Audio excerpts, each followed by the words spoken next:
everyone, welcome to this session, to this video. Thank you for joining me live. And if it's the first time that we're meeting and you're watching on the replay, my name is Isabel Martins from healthandnaturallife.com, and I work with that natural healing. Well, yeah, I think we could say that. Energy healing, mental even healing, emotional healing, lifestyle healing. That's a fair assumption, so natural healing.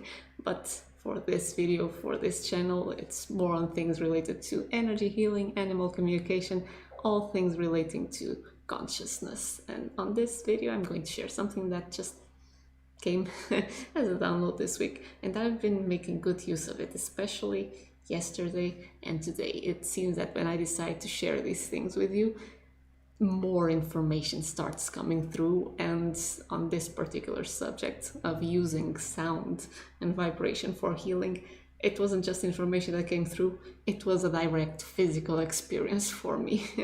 So on this video, I wanted to share a little bit about the use of sound. I'm pretty sure you're familiar with many ways that you can use sound for healing. I have one video, for instance, on humming and how humming, internal vibration, can be used and directed to help heal, soothe, regenerate even parts of our body, our systems that are off balance, using humming for that. There are audible sounds really that we can use for healing. So anything of music that feels coherent to you, that makes you relax, that's healing in itself. There are tuning forks, for instance. I've learned a lot and continue to learn a lot from Eileen McCusick. She uses tuning forks to heal not only the disharmonic vibrations, waves in the body, in the systems, but also in our energy field. So her work is just brilliant for that, because she's a very scientifically minded person, not the woo type that you just think, yeah, well, whatever, tuning forks. No, she goes straight for how is this working? Why is this working? What's happening here?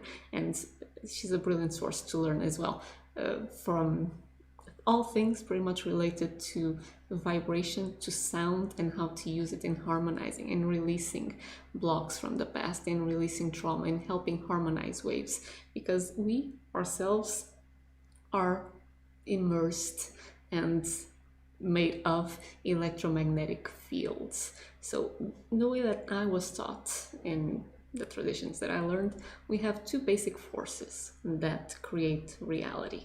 Reality as in the experience that we're having here physically, and it's the magnetic force and it's the electrical force. So the magnetic force would be what would be called the negative polarity of a charge, negative charge polarity, and then you have the electric force, which would be the positive charge polarity. And when these two come together, you have the third, which is where they actually come from, which is neutral in phase but has the potential for both. So for any type of creation, we have, let's call it an infinite body that has the potential to create everything, and then starts to condense into a magnetic force, which we can think of as the substance, the sound. Magnetic forces are associated with sound or vibration. You can use vibration here instead of sound. But the magnetic force, the negative force, the sound, it's the receiving, it's the substance of things. And then we have the electric force, which is the outward moving, and it's associated with light. So when you have the electric force moving through the magnetic substance, it's almost like it sparks, it creates light, and it's that light that we interpret as our reality. We can feel and tune into both sides, actually. We see the light and we feel the sound or the vibration. It's not just audible sounds. Vibration is the magnetic principle. So vibration can be heard, or for us, we can very well and very easily feel it if we want to. And our body, for instance, what we see is the light interpretation of the interplay of those two forces, of those two polarities, the magnetic force, sound and vibration, and the electric force, light. So when we see our body, we just assume it's the physical substance, but we know from science that pretty much what we assume as physical is mostly space, and it's not empty space. It's space that's filled with frequency, with vibration, with what we would call inaudible sound. So when we look at our body, we can both see the light, see the physical body, but we can understand as well, and we can tune in and feel and hear. If you want internal hearing, we can hear the sound, the vibration that our body is doing at any point in time, really. Hi Jmu, thank you for joining me live, and thank you. Great topic you're saying. Appreciate it. So this week it just came as a download because I was reading something from Seth, a book. It's not a book, it was an excerpt from a session. Seth was a non-physical entity that Jane Roberts was channeling in the 70s. And one of the files that I came upon on an online library, which I have the link, by the way, to that file if you're interested in it. I have the link in the description box of this video.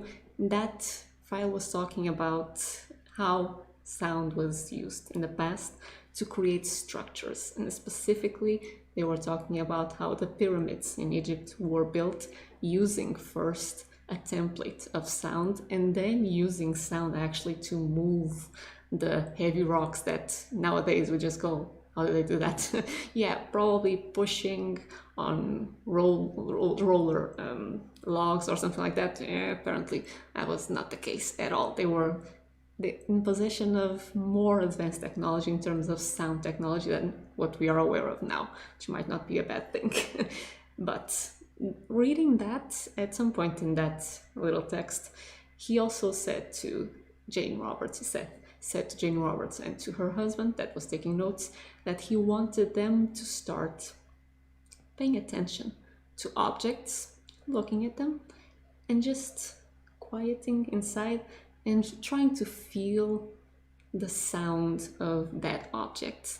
And he said that this would be a very useful training for later other material that he would give them in terms of how to use sound to heal the body, because it could be used to tune into anything. So we can use our internal resonance machine, if you want to put it like that, to just look at something and feel the sound of it or hear it internally. And when I say hear it, usually it's not an internal sound that you hear. For instance, when you talk in your mind, you can hear yourself. But this, from my experience at least, you can hear sometimes a tone, you can feel a tone without really having an audible sound, but knowing what that tone is. Or sometimes for me, it has even almost come as an image of a wave, a jagged wave or a more coherent wave. So internal perception of sound might be more accurate than hearing a sound. You can perceive it visually, you can perceive it kinesthetically, so feeling sense, or you can really perceive it as a sound auditorily, so you'll hear it. And this we can do with anything, because anything that we see and everything pretty much that we don't see is vibration. Anything. Where we see objects, we're seeing the light, and they have their own sound or vibration underneath. We can tune into it just by putting our relaxed attention on something. This isn't something that we have to strive to get the sound, the tone, or the feeling even of the object. This is just relaxing. Come to your center, breathe, relax your body, relax your mind. And when I say relax your mind, for me at least what it works is really a feeling of almost a big sigh from the entire head. Just soft mind, soft body. And then just gaze on something, if it's a physical object that you're trying to look at, or internally just think of the thing that you want to feel the vibration or perceive the sound of first. Just internally put your awareness on it. Soft, relaxed awareness. And just you can ask yourself then, what is the sound of this? What is the sound that you're making now?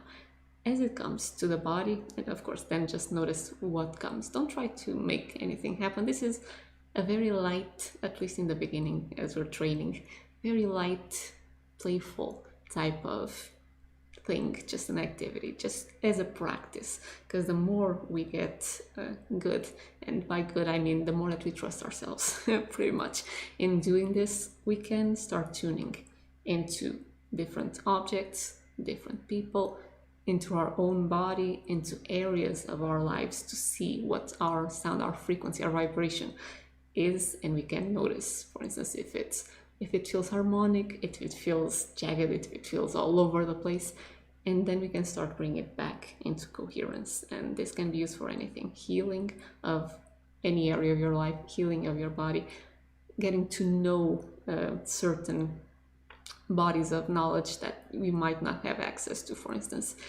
tuning into, I talked about morphic fields in the past video. If you have a time in history, let's say for instance Egypt, the pyramids, that you wanted to really know what happened there, you can start doing the exact same thing once you feel more comfortable with it.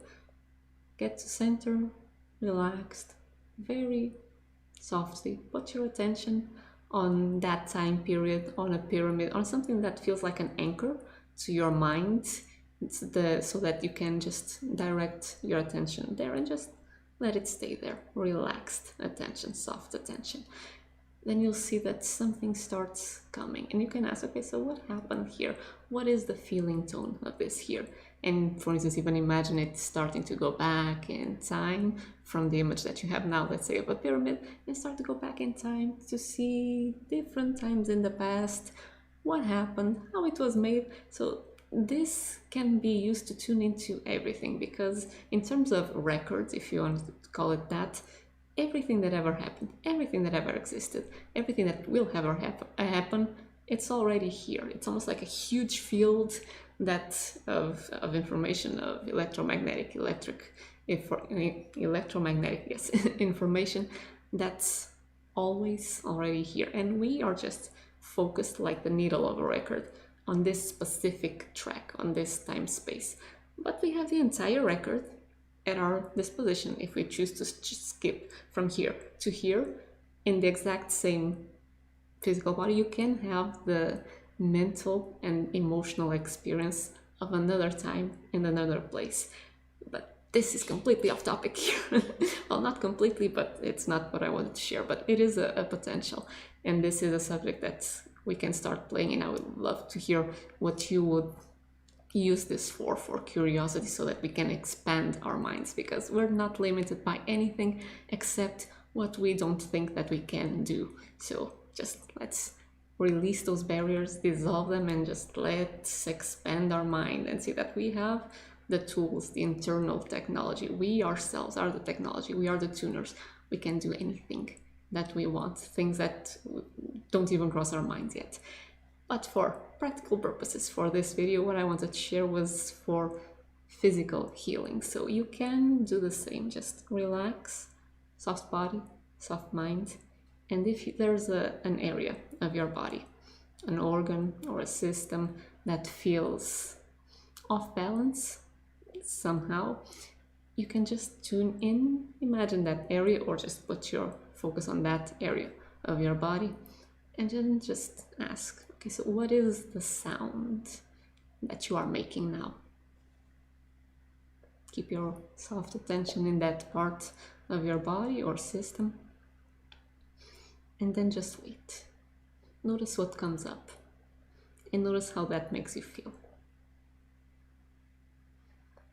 The first time that I did this, I started tuning into different organs.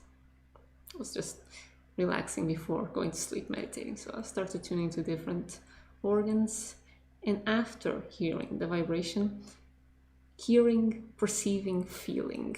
So it's a mix. Sometimes I would feel the vibration, sometimes I would perceive a tone, really like a sound internally. Sometimes it was just an image of something that felt a certain way. So you can perceive it in many ways. After receiving what the sound that part was making. Then I asked, okay, so what sound would you like to make instead? What sound would you prefer to be making? And I would get a different tone, a more coherent tone sometimes, a brighter tone sometimes, and this is a visual word for something that we're talking about sound. Sometimes a broader, more expansive, more resonant tone, and I would just put my attention then on that desired tone and just hold it as best I could, because my mind is still a little bit unruly. It just jumps. And that's another issue that we all could benefit from, is concentration. Practices that help us focus, concentrate on whatever it is that we want. And that might be something for a future video, because myself, I really could benefit from that. So tune into that part of your body, just put your awareness there, ask, okay, so what sound are you making? Whatever comes up, then ask, okay, so what sound would you prefer to be making? And whatever comes up, focus on that. And you'll lose it. It was just, your mind will go somewhere, or the other sound will come back. Just ask again. Or if you still remember the other sound, trigger it again, almost like hitting a tuning fork. You'll just trigger it again. Or you can ask your body again, what sound would you prefer to be making? Because it might be different at even different points in time, because our bodies are always interacting with our environment, and there's always something different happening in terms of processes. So the sound might change just a little bit or a lot. We can ask, and we can just focus on the reply, pretty much the outcome that we want, that organ or that system or that part of our body told us. That is one way that we can play with sound.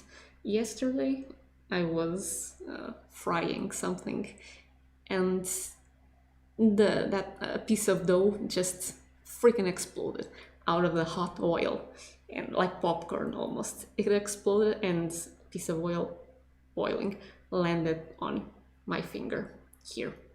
And I was just running it underwater so it wouldn't really hurt, relaxing as best I could, relaxing, letting the energy flow, running it underwater. But about half an hour to an hour after this, I started to feel that no, this is really going to hurt. And I just decided, okay, might as well try try this technique, try using sound, try working with vibration directly to see what it does. And first, what I did was start releasing the thoughts that were coming up. Thoughts of past times when something like that had happened, of hot oil on my skin and forming blisters, thoughts about the pain, thoughts about, oh no, now I need to use an ointment of some sort.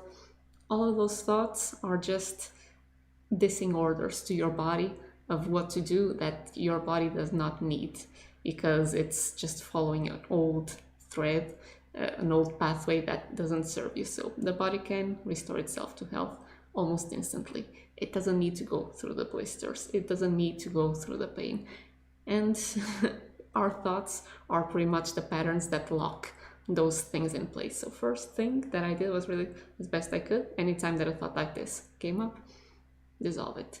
Let the tension from that thought dissolve, and just remind myself, nope, body heals itself naturally. This is all energy. I can release the excess energy, let it move, because it is stagnated energy that causes the blistering and the problems, the contraction that we tense up against the pain. I can just let everything flow, and the body will take care of itself fantastically, easily. So I was doing that on the mental level, and on a energetic level, I was just playing. Okay, so let me see, how does this feel? It just felt like loud, whatever it was, just a really loud sound or perception of sound in this area. So I tried first, okay, so how would you prefer actually to feel? And it almost felt like an ocean, calm water, Okay, I tried that. I even visualized the ocean waves flowing through the finger. Did that for a couple of minutes, always needing to keep bringing my mind back to the subject because it just kept on going. Yeah, are we done yet? Are we done yet? Are we done yet? I'm like, what the heck? Just relax, releasing. After a while, I noticed, okay, this is working somehow, somewhat, but not very effectively. What else would we need here specifically for this? I started to feel that, yeah, this was almost like waves in an ocean. So there was a big wave, which was the way that I was feeling, and it was coming in this direction. And I was trying to force a wave coming from this direction, the way that I wanted, or the finger wanted to feel. I was trying to make it come together with the way that it was feeling already. And if you ever saw in an ocean two big waves coming together, they just clash, and it still creates a lot of turbulence.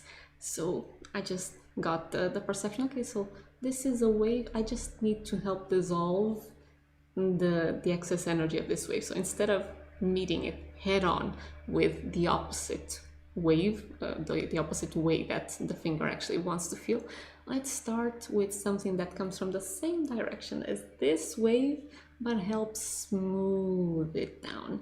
So what came to me was to actually start creating space around that loud energy of sound that felt almost like, you know, when there's a small space and you shout through it, the sound gets amplified.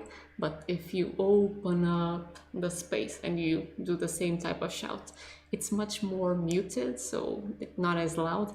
It was the same type of sound dynamics. So I started imagining the feeling of creating a sphere almost of just space for the sensation, for the sound to have more room to move.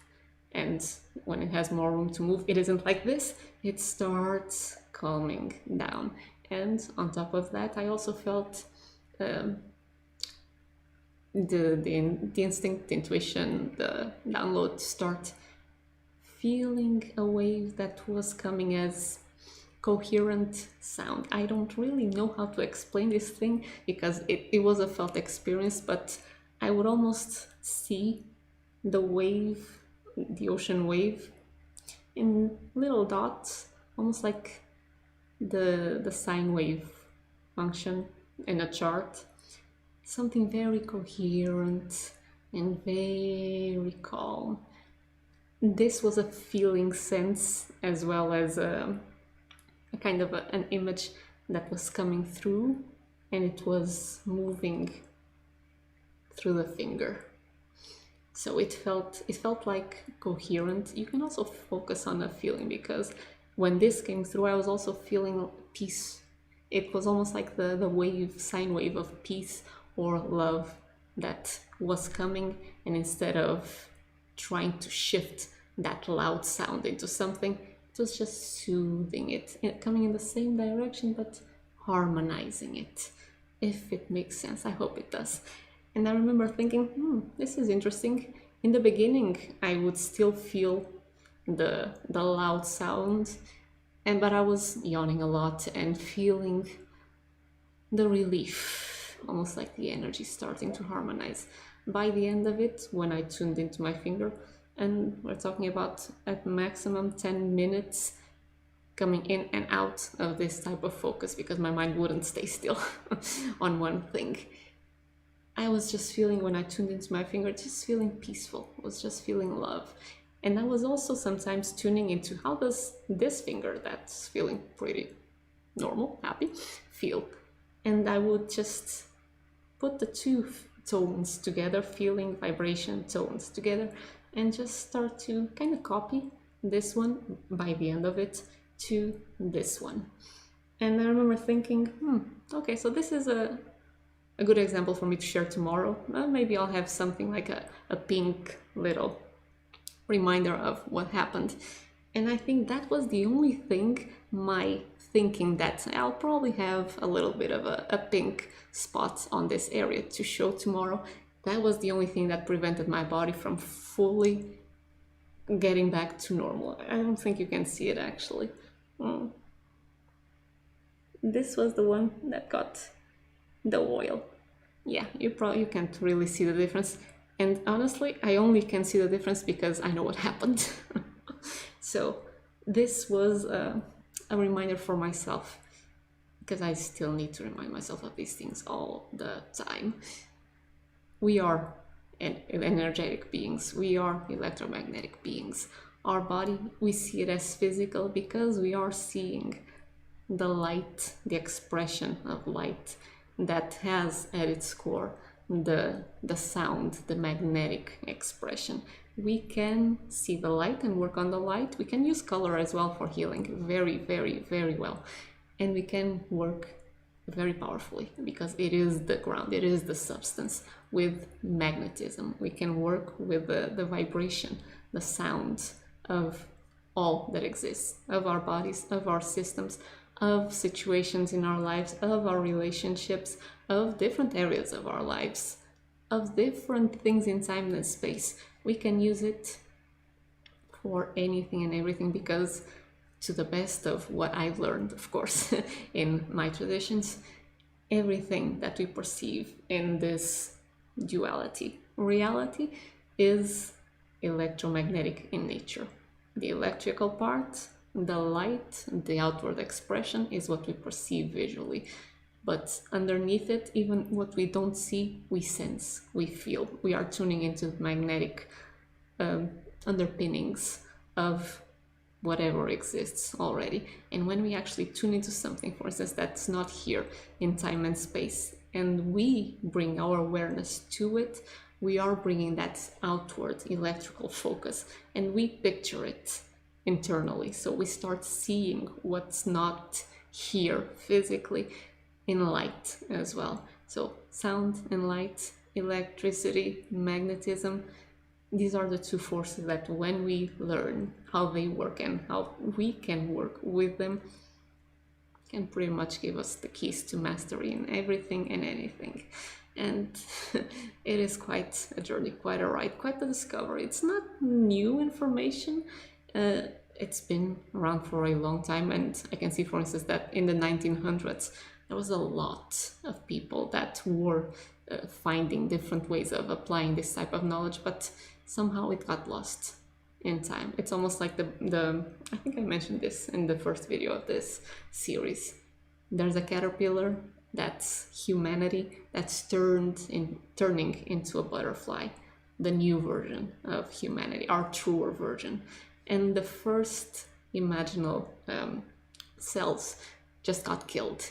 And that's how a caterpillar turning into a butterfly, first it dissolves into the goo and it starts to form the butterfly, and they call it imaginal cells, which is a lovely name. And the first wave of those cells internally just are killed for whatever reason. And then comes the second making of imaginal cells, and that's when the butterfly starts taking shape and then just flies out of cocoon. It feels that we had the exact same experience. So in the 1900s, the first wave of imaginal cells was killed. And now we are in the time and space where we are the second wave of those imaginal cells. And we are freaking, this time, we're going into the butterfly mode. And this type of knowledge, this type of interaction, direct interaction with the materials of creation, the underpinnings of everything that we see outside, can be a very powerful way to get mastery fairly fast. So I hope this was clear because yeah, this is recent. This is very recent as well. The experience that I had, for instance, with my finger. So I'm not sure if I conveyed it clearly. I hope so. I hope it sparked in you different ways that you can actually play with this, and do take it as play, at least in the beginning and even afterwards. Playful, light, soft, so that it can be as effective as possible. And then we can start branching into other things and just developing mastery, like children learning skills, learning how to walk. It starts by play and then they're walking, and then they're running, and then they're dancing. And yeah, that's how we develop mastery, just by playing. Again, hope this was useful. If you have any questions, do let me know. This is a broad topic. If you have ideas of how to use this, do let me know as well. I would love to hear that. Like, share, comment the video, all of those things that YouTube loves, to what you feel inspired. Thank you for joining me live, and I'll see you on the next video.